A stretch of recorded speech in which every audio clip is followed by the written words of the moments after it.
ജാതി അധിക്ഷേപത്തിന് പുറമെ loan app ഭീഷണിയും അഞ്ചരക്കണ്ടി ഡെന്റൽ കോളേജ് വിദ്യാർത്ഥി നിതിൻ രാജന്റെ ആത്മഹത്യയ്ക്ക് കാരണമായെന്നാണ് പോലീസിന്റെ നിഗമനം.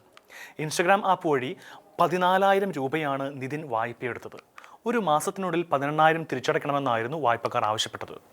ഈ മാസം 9-ന് നിതിൻ്റെ ഫോണിലേക്ക് കോളുകളും സന്ദേശങ്ങളും ഉൾപ്പെടെ 98 എണ്ണം വന്നു. അധ്യാപിക ലതയ്ക്കും ലോൺ ആപ്പ് സംഘത്തിൽ നിന്ന് നിരവധി കോളുകൾ വന്നിരുന്നു.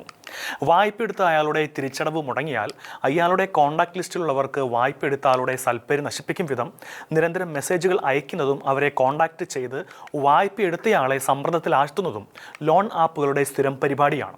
പ്രായോഗിക ജീവിതത്തിൽ മനുഷ്യർക്ക് പണം അത്യന്താപേക്ഷിതമായതിനാൽ അതിനുവേണ്ടി മറ്റുള്ള മനുഷ്യരെയോ ബാങ്കുകളെയോ ധനകാര്യ സ്ഥാപനങ്ങളെയോ ആശ്രയിക്കുകയോ അതാണ് യഥാർത്ഥത്തിൽ പതിവ്. എന്നാൽ ഇത്തരത്തിൽ ഒരു ലോൺ ശരിയായി കിട്ടണമെങ്കിൽ ബന്ധപ്പെട്ട രേഖകളുമായി ദിവസങ്ങളോളം അതിൻ്റെ പുറകെ നടക്കേണ്ട സാഹചര്യമാണ് ഉള്ളത്.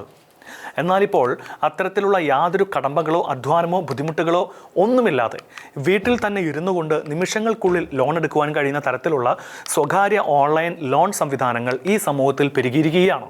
അംഗീകൃതമായ ബാങ്കുകളുടെ ലോണുകളും അംഗീകൃത സ്ഥാപനങ്ങളുടെ ഉൽപ്പന്നങ്ങളും തവണയായി തിരിച്ചടയ്ക്കണമെന്ന വ്യവസ്ഥയിൽ ലഭിക്കണമെങ്കിൽ അതിൻ്റെ പ്രധാനപ്പെട്ട മാനദണ്ഡം ലോൺ ഹോൾഡറിന്, അതായത് തിരിച്ചടയ്ക്കുവാനുള്ള ശേഷി അഥവാ സിബിൽ സ്കോർ നിശ്ചിത രേഖയ്ക്ക് മുകളിൽ ഉണ്ടോ എന്ന് തന്നെയാണ്. എന്നാൽ ഇതൊന്നുമില്ലാത്തവരെയാണ് ലോൺ ആപ്പുകാർ ലക്ഷ്യം വയ്ക്കുന്നത്. ലോൺ എടുത്തതിന് ശേഷം യഥാസമയം പണം അടയ്ക്കുവാൻ കഴിയാതെ വരുമ്പോൾ ഇത്തരം ലോൺ ആപ്പുകൾ അവരുടെ യഥാർത്ഥ സ്വഭാവം പുറത്തു കാണിക്കുവാൻ തുടങ്ങും.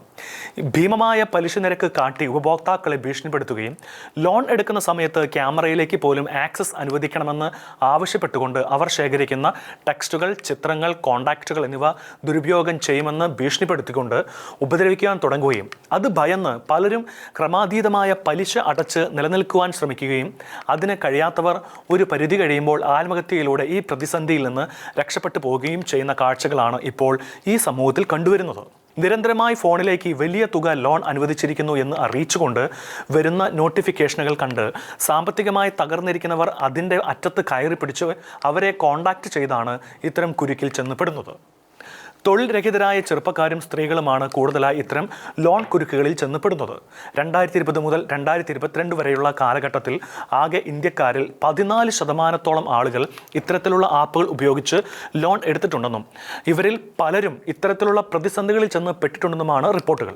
അതുകൊണ്ട് ഇത്തരം ലോൺ കാര്യങ്ങളിൽ തൊഴിൽ അന്വേഷിക്കുന്ന ചെറുപ്പക്കാരും സാമ്പത്തികമായി ഞെരുങ്ങുന്ന സഹോദരന്മാരും ജാഗ്രത പാലിച്ചേ തീരൂ.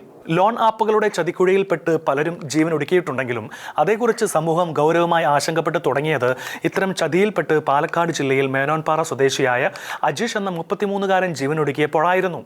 റൂബിക് മണി എന്ന ലോൺ ആപ്പിൽ നിന്ന് അജീഷ് പണമെടുക്കുകയും തിരിച്ചടവ് മുടങ്ങിയപ്പോൾ അജീഷിൻ്റെ മോർഫ് ചെയ്ത ഫോട്ടോ സമൂഹ മാധ്യമങ്ങളിൽ പ്രചരിപ്പിക്കുമെന്ന് അവർ അജീഷിനെ നിരന്തരമായി ഭീഷണിപ്പെടുത്തുകയുമായിരുന്നു.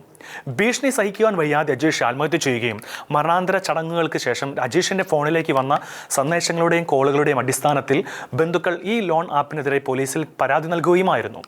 കഴിഞ്ഞ നവംബറിൽ CPM സോഷ്യൽ മീഡിയ സപ്പോർട്ടറായിരുന്ന അബു അരിക്കോടിൻ്റെ അസ്വാഭാവിക മരണവും ഇത്തരത്തിലുള്ള ലോൺ ആപ്പുകളുടെ ഭീഷണിയെ തുടർന്നായിരുന്നു എന്നാണ് പുറത്തുവരുന്ന വിവരങ്ങൾ.